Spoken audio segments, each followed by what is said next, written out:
on a diet. Let's see what people say. First we have Nikki, and she's on line 1. Morning, Nikki. Good morning. So what do you reckon? Would you be alarmed by that? Well, I would be. I have been alarmed. I have. My daughter is 11 next year, right. And she's. It just seems to be all of a sudden she's just so self-aware. It's all about what she looks like in a pair of jeans and a top, and I mean, my daughter to me is perfect. She's my baby, and I absolutely adore her. But it's just all this media, this Cheryl Cole and Girls Aloud and all this stuff. It's all about how other people look, and she's taking it all on board. And I can't discourage her. I stop what she looks at, you know, in magazines and newspapers. But things like X Factor and, as you said, Hannah Montana, things like that, I can't stop her from watching those. And then I hear her talking to her friends, and I don't know who she is. I'm like, who's this child, this 11-year-old that's talking? She sounds like she's an American 15-year-old. It's so funny. I've got a friend whose daughter is 1 year older, and it's like I'm hearing exactly the same conversation. I don't recognise her anymore. Who is she? I mean, this is exactly the same. Is this the way it's always been with girls? Well, I say I've got 2 daughters, and my youngest is 5, and obviously is very influenced by what her older sister does. But it was with food. I mean, like, I think I cook healthy meals. We try to keep away from the freezer food 5 times a week. We do that maybe once a week, and then I cook healthy food. But if I put like a little bit of cheese in it, she's over my shoulder going, "Hang on, is that too much cheese? Cheese has got calories in it. Oh, you know, cheese has got calories in it." And I'm just like, please. Does she carry any weight, Nikki? Does she carry any weight? No, she's a really healthy, sporty girl. She does 5 activities a week. This is the bit that I hadn't really considered, which is if your 11-year-old came home and said she wants to go on a diet and she's carrying weight, I would probably think that's a cause for celebration of sorts. Slightly different if your 10-year-old is of perfect weight coming home saying, I don't want to eat those calories. Who's perhaps doing it in order to be trendy and be cool because they're hearing that it's great to be on a diet. What do you do, you parents? What do you do? I'll think about it next time I'm on holiday, travelling without children. I will. Nikki, thank you. Let's have another, please. We have Amy on line 4. Amy, good morning. Morning. So, is it a cause for alarm?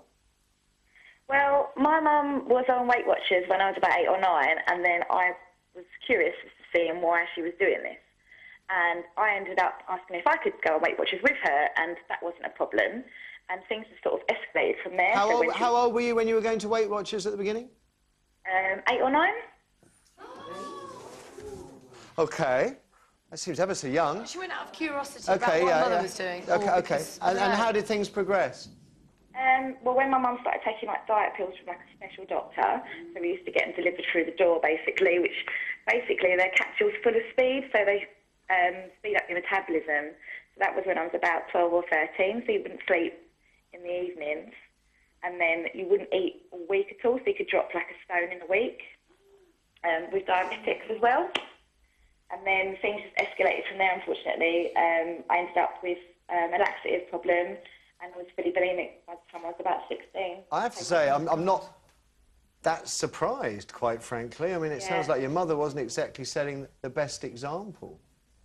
I know, unfortunately. I think she was going for like a tough time with the divorce with my dad and stuff like that, which doesn't allow her to do that, but she didn't really see it as a problem. It was easier for her to say, oh, you know, I let her do that rather than me kick up a storm, I guess. To get something positive out of this, Amy, from what you've learnt, right, what would be your advice to parents with 10 and 11-year-old girls who are obsessed with weight? I would encourage them to do more exercise. I would take interest in what they're eating because, unfortunately, because we was going through a tough time at home, we was allowed to eat our meals without our parents' supervision, so I'd end up cooking for my brother a lot, so I'd let him eat rather than me eating.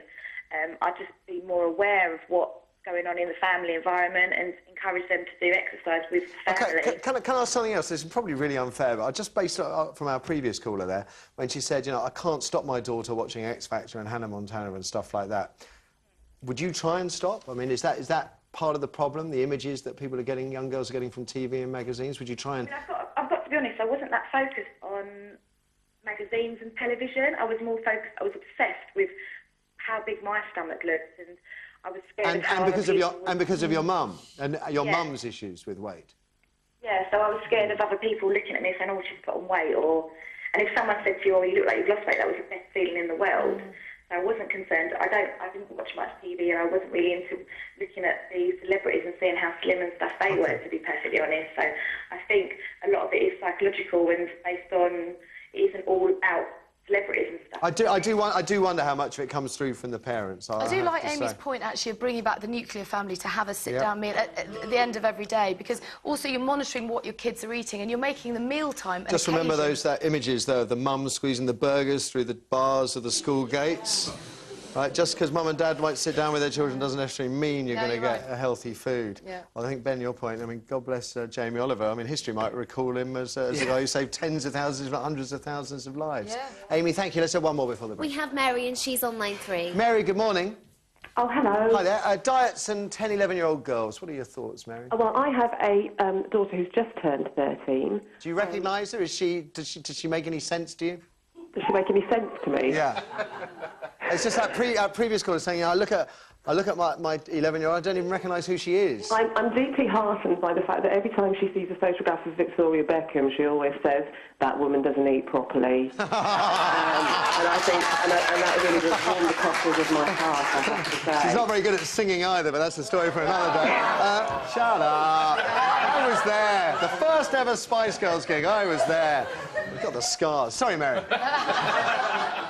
I have to say, I'm very lucky in as much as she is her ideal BMI. She has a very healthy attitude towards food. She has a very healthy attitude towards eating. However, I would never, ever... I don't believe in forbidden foods. If they want chocolate, they can have chocolate as long as it's once a day. It's, you know, everything in moderation.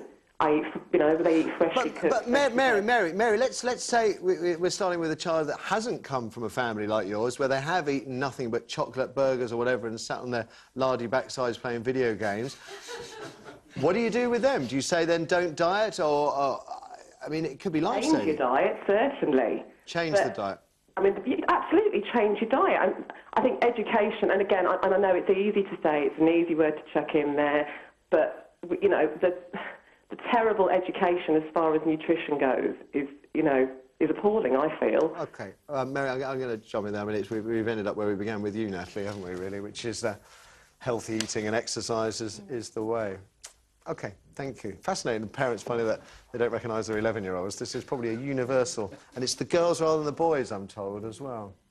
After the ads, couples who row silently, who give each other the cold shoulder, are they in a better or worse state than those who argue out loud? I mean, while most people would send their other half to Coventry for, what, a few hours or a day at most, some manage to keep their mouths shut for weeks or even months. Maybe you're one of them. If so, open it and speak to us. 0207 173 5555 is the number for your thoughts and experiences. Are lengthy silences between lovers a sign all's not well, or preferable to a screaming row? We'll find out what you think after a quick break. Don't go away.